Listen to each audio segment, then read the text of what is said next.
लक्ष्य एक्चुअली आमर ओडिया भाषा साहित्य कला संस्कृति को गोटे बंचई रखिबार आमे गोटे प्रयास करछु जेहेतु आमे पिलाटी दिनरू ए कला संस्कृति भितर बढ़ी आसीचु आउ एथिरे पाठ पढ़ी दीर्घ 27 वर्ष हलाणी मु एई कला क्षेत्र रे काम करि आसुची पाठ पढुतली मु संगीत महाविद्यालय पाठ पढुतली तो मु सबले चाहिली जे मु जोटा शिखिची सेटा अन्य मानक भी शिखेबार आवश्यकता रही जो मैंने आसंता पीढ़ी आसुचंदी सेमानक पई केमिति आमे गोटे इंस्पिरेशन हबु आमे केमिति कला को सम्मान दउछु आ सेमानक भी सेही जिनसटा आमे शिखेबु चाहबु जेमति कि हमर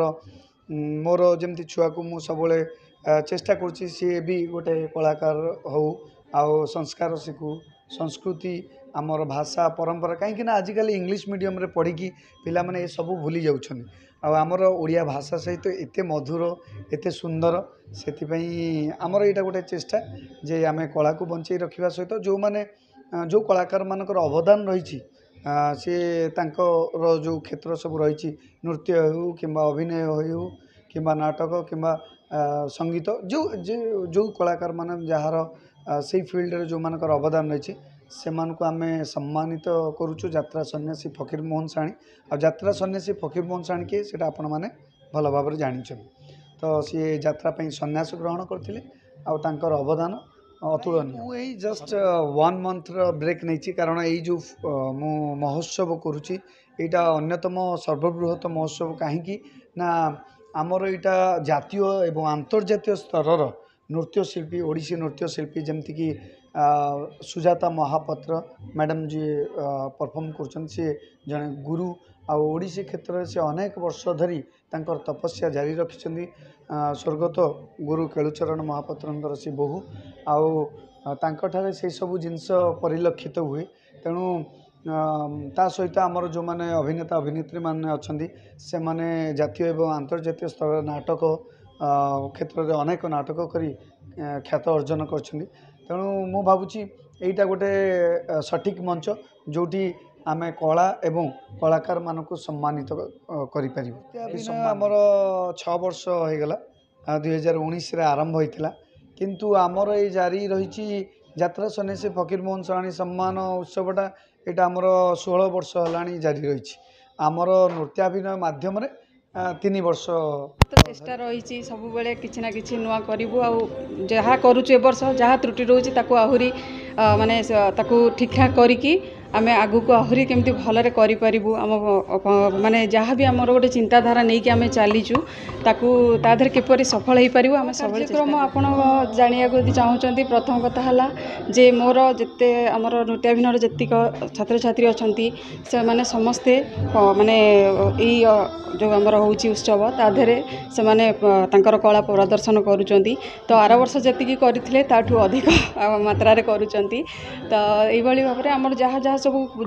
माने आम कला जहाँ को नहीं कि आमे बंचुचु तार केमती ताकू केमती आमे आगु को नहीं कि जाई परिबु सेति बे आमे किछि नुआ करिया को चेष्टा करूचु तो आम कलाकार मानक द्वारा आमे नुआ नुआ आइटम सब प्रस्तुत करूचु जोटा कि दर्शक मानक होचंती गुरु श्रीमती सुजाता महापात्र जी की ओडिसी नृत्य क्षेत्र में बहुत नाम करचंती तांको परिचय दरकार नाही बोली मु भाबुची आउ तापरे हमर जे सबुटु बड़ माने हमर नाटक क्षेत्र में अनेक नाटक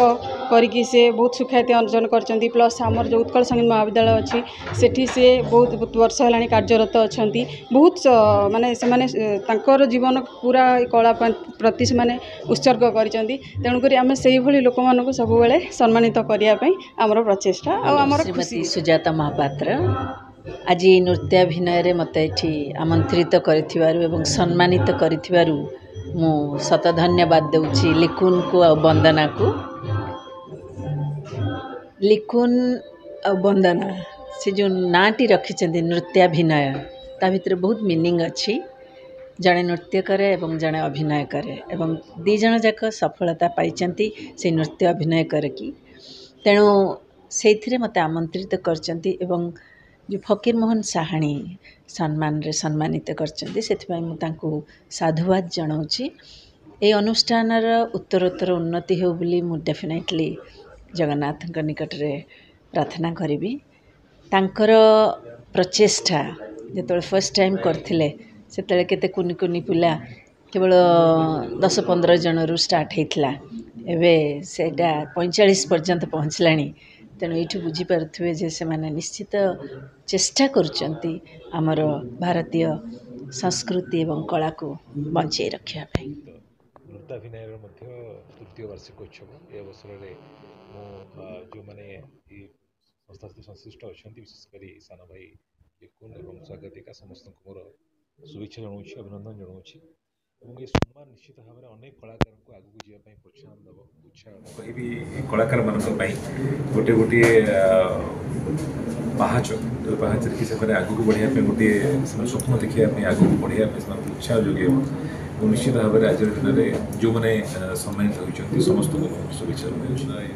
ତ ମୋ ଅତି ପ୍ରିୟ ସାନ ଭାଇ ବହୁତ ଭଲ କଳାକାର ଏବଂ ବନ୍ଦନା ମ୍ୟାଡ଼ାମଙ୍କୁ ମଧ୍ୟ ଉଭୟଙ୍କୁ ମୋର ଧନ୍ୟବାଦ ଜଣାଉଛି ଏବଂ ଏଭଳି ସୁନ୍ଦର ଆୟୋଜନ କରିଥିବା ଜଣାଉଛି ଏବଂ ଉତ୍ତରୋତ୍ତର ଉନ୍ନତି କାମନା କରୁଛି। ଧନ୍ୟବାଦ।